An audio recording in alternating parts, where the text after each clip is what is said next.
ওম নমো ভগবতে বাসুদেবায়। জয় শ্রীকৃষ্ণ। রাধে রাধে। তো প্রিয় ভক্তবৃন্দগণ, আগামী 10ই জুলাই বৃহস্পতিবার পালিত হবে সর্বশ্রেষ্ঠ গুরু পূর্ণিমা, যেটি হিন্দু ধর্মানুসারে একটি অত্যন্ত পবিত্র দিন। এই পবিত্র দিনে বাড়ির চালের পাত্রে এই একটি বিশেষ জিনিস অবশ্যই রেখে দিন। এর ফলে পরিবারে টাকার অভাব কোনোদিন হবে না এবং পরিবারে সর্বদা সুখ শান্তি সমৃদ্ধিতে ভরে থাকবে। তাই অবশ্যই ভিডিওটি শুরু থেকে শেষ পর্যন্ত ভক্তি সহকারে শ্রবণ করবেন। আর এই চ্যানেলে নতুন হয়ে থাকলে দয়া করে চ্যানেলটিকে সাবস্ক্রাইব করবেন, ভিডিওটিকে লাইক করবেন, কমেন্টসে ভক্তি ভালোবাসা শ্রদ্ধা দিয়ে জয় শ্রী গুরুদেবের জয় লিখে দিতে ভুলবেন না। অবশ্যই ভিডিওটি মনোযোগ সহকারে শ্রবণ করতে থাকুন। গুরু পূর্ণিমা হিন্দু ধর্মানুসারে একটি অত্যন্ত পবিত্র দিন। এটি মূলত গুরুর প্রতি শ্রদ্ধা ও কৃতজ্ঞতা প্রকাশের একটি উৎসব। গুরু পূর্ণিমা আষাঢ় মাসে শুক্লপক্ষের পূর্ণিমা তিথিতে পালিত হয়, যে দিনটিকে ব্যাস পূর্ণিমা নামেও অভিহিত করা হয়, কারণ মনে হয় এই দিনেই মহর্ষি বেদব্যাস জন্মগ্রহণ করেছিলেন। বেদব্যাস ছিলেন মহাভারত, শ্রীমদ্ ভগবত এবং অষ্টাদশ পুরাণের রচয়িতাকারী, যিনি হিন্দু ধর্মের গুরুদের মধ্যে অন্যতম এবং জ্ঞান বিতরণকারী। গুরু পূর্ণিমার মাহাত্ম্য তাই হিন্দু ধর্মশাস্ত্রে অনেকটা রয়েছে। হিন্দু ধর্মে গুরুকে ঈশ্বরের থেকেও উচ্চ মর্যাদা দেয়া হয়েছে। গুরু আমাদের অজ্ঞানতার অন্ধকার থেকে জ্ঞানের আলোয় নিয়ে আসেন।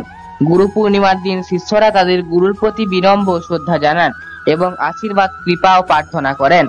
এই দিনে গুরুর পূজা করলে আধ্যাত্মিক জ্ঞান ও শান্তি লাভ হয় বলে বিশ্বাস করা হয়। হিন্দু পুরাণ অনুযায়ী মহাদেব শিব হলেন সবথেকে আদি গুরু। এই তিথিতেই সপ্তর্ষিদের অর্থাৎ অত্রি, বশিষ্ঠ, পুলস্ত্য, অঙ্গিরা এবং মরীচি এবং ক্রতু মহাজ্ঞান প্রদান করেছিলেন। বৌদ্ধ এবং জৈন ধর্মাবলম্বীরাও এই দিনটিকে বিশেষভাবে পালন করে থাকেন। জৈন ও হিন্দু ধর্মে চাতুর্মাস বা 4 মাসের ধর্মনিষ্ঠার পর্ব এই দিন থেকে শুরু হয়ে থাকে। এছাড়াও এই পবিত্র দিনে সত্যনারায়ণের ব্রতকথা পাঠ করার রীতি প্রচলিত রয়েছে এবং এই দিনে গৌতম বুদ্ধেরও পুজো করা হয়। বিশেষভাবে এই দিনটিতে মা লক্ষ্মী এবং নারায়ণের পূজা করলে কৃপা প্রাপ্তি হয় বলে বিশ্বাস করা হয়। তাই এই দিনটি অত্যন্ত মাহাত্ম্যপূর্ণ এবং বিশেষভাবে গুরুত্বপূর্ণ। বছরে যে দ্বাদশ পূর্ণিমা রয়েছে সেগুলির মধ্যে একটি সর্বশ্রেষ্ঠ পূর্ণিমা হলো এই গুরু পূর্ণিমা, যেটিকে সর্বশ্রেষ্ঠ পূর্ণিমার মধ্যে একটি বলে গণ্য করা হয়। প্রিয় ভক্তগণ, এরপর আমরা আসবো আজকের মূল পর্বটিতে, অর্থাৎ জেনে নেব গুরু পূর্ণিমার দিনে বাড়িতে চালের পাত্রে কোন কোন ক্রিয়াকলাপগুলি আপনারা করতে পারেন বা চালের পাত্রে কোন কোন জিনিস অবশ্যই রেখে দিতে পারেন। শাস্ত্রমতে পূর্ণিমার দিন চালের পাত্রে বিশেষ কিছু জিনিস রাখলে বাস্তু দোষ দূর হয় এবং আর্থিক সমৃদ্ধি আসে। আর এই ক্রিয়াকলাপগুলি করার জন্য একটি সর্বশ্রেষ্ঠ পূর্ণিমা অর্থাৎ দিন হলো গুরু পূর্ণিমা, যেটিকে শাস্ত্রমতে সর্বশ্রেষ্ঠ পূর্ণিমার মর্যাদা দেয়া হয়েছে। তাই অবশ্যই আপনারা বাড়ির চালের পাত্রে এই গুরু পূর্ণিমার দিনে এই কয়েকটি জিনিস অবশ্যই রেখে দিতে পারেন। তো আপনারা শ্রবণ করুন কি কি জিনিস এই চালের পাত্রে এই শুভ দিনটিতে রাখা যেতে পারে। হলুদ কাপড় বা হলুদ রঙের সুতা। হলুদ রঙের কাপড় বা হলুদ রঙের সুতা দেবী লক্ষ্মী ও বৃহস্পতির আশীর্বাদ আকর্ষণ করে বলে মনে করা হয়। যেহেতু এই বছর 2025 সালে গুরু পূর্ণিমা বৃহস্পতিবার পড়েছে, তাই এই ক্রিয়াকলাপটি অবশ্যই খুবই ফলপ্রসূ হতে পারে। তাই অবশ্যই এই ক্রিয়াকলাপটি আপনারা করে দিতে পারেন। এর ফলে আপনার পরিবারে কখনো ধনের অভাব হবে না এবং আর্থিক উন্নতি অবশ্যই হবে। 7টি গোটা হলুদ। এই গুরু পূর্ণিমার পবিত্র দিনে বাড়ির চালের পাত্রে 7টি গোটা হলুদ রেখে দিতে পারেন। এটি ধনসম্পদ ও সমৃদ্ধি নিয়ে আসে বলে বিশ্বাস করা হয়। একটি ছোট রূপার মুদ্রা। রূপা সৌভাগ্য ও সমৃদ্ধির প্রতীক। যদি গুরু পূর্ণিমার দিনে একটি ছোট্ট রূপার মুদ্রা বাড়ির চালের পাত্রে রেখে দিতে পারেন, তাহলে মা লক্ষ্মী অবশ্যই আপনাদের উপর সহায় হবেন এবং বাড়িতে কখনো অন্ন এবং বাসস্থানের অভাব হতে পারবে না।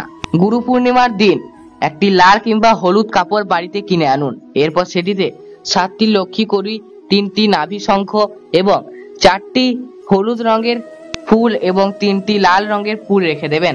এরপর সেটিকে ভালোভাবে হলুদ কিংবা লাল রঙের সুতো দিয়ে ভালোভাবে বেঁধে দেবেন। এরপর সেটিকে মা লক্ষ্মী বা লক্ষ্মী গণেশের চরণে রেখে দিতে পারেন বা লক্ষ্মী নারায়ণের চরণে রেখে দিতে পারেন। এরপর সেটিকে ধূপ দোনা দিয়ে আরতি করবেন এবং নৈবেদ্য সাজিয়ে পূজা করতে পারেন। এরপর আপনার বাড়ির চালের পাত্রে সেটিকে রেখে দেবেন। রেখে দেওয়ার সময় একটি বিশেষ মন্ত্রে অবশ্যই জপ করতে পারেন। মন্ত্রটি হলো ওং গ্রিং শ্রীম জয় মহালক্ষ্মী দেব্যই নমঃ।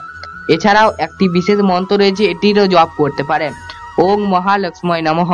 এই দুটি মন্ত্রের মধ্যে একটি যে কোনো মন্ত্র জপ করে অবশ্যই চালের পাত্রে এই ক্রিয়াকলাপটি করতে পারেন, অর্থাৎ চালের পাত্রে পুঁটলিটি রেখে দিতে পারেন। এর ফলে পরিবারের সর্বদা সুখ শান্তি সমৃদ্ধিতে ভরে থাকবে। পরিবারে কখনোই অর্থের কষ্ট, দুঃখ এবং দারিদ্রতা লেগে থাকবে না। তো প্রিয় ভক্তবৃন্দগণ, এই ছিল আজকের ভিডিওটি। আজ এখানেই বিদায় নেব, ফিরে আসবো অন্য কোনো ভিডিও নিয়ে। ততক্ষণ সবাই ভালো থাকবেন, সুস্থ থাকবেন, সতর্ক থাকবেন। জয় শ্রীকৃষ্ণ, রাধে রাধে, জয় শ্রী গুরুদেবের জয়।